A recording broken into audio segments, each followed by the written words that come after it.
Welcome to topic 7 and congratulations, you are done. This is the final week. Great job. If you have missing or late assignments, please reach out to me. I can reassign them to you. We can even go into next week. I will still accept them.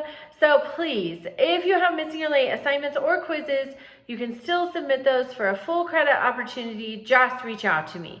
All right, this week we're looking at war and society. So your first discussion deals with the Civil War at home.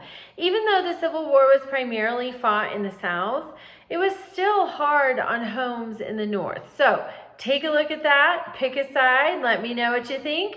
Then discussion question 2, we're looking at America after World War II. So we see a huge boom in many areas, a baby boom, a consumerism boom, a buying on credit boom.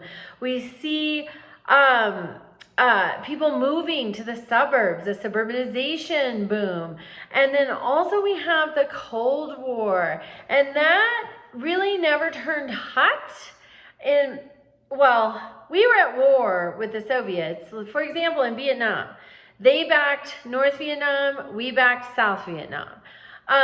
We see even in the war in Ukraine recently, North Korean soldiers have been reported to be fighting for Russia.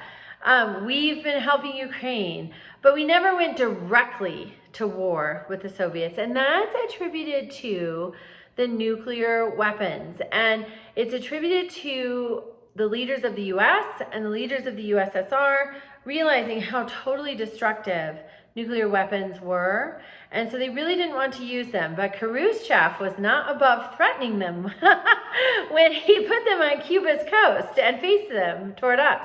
So anyway, this is an exciting time in history. It really shapes where we are now, and so I encourage you to really pay attention to the readings.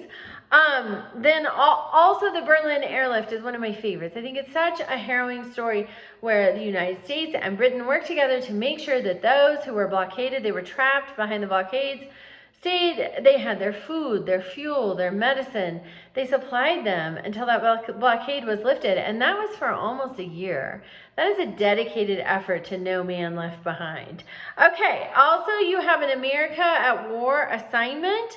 You pick one war. So if you want to do the Revolutionary War, the Civil War, the War of 1812, one of the World Wars, but pick one war and then use that for the whole assignment. You have your quiz and participation. So reach out with any missing or late assignments or questions, and have a great week.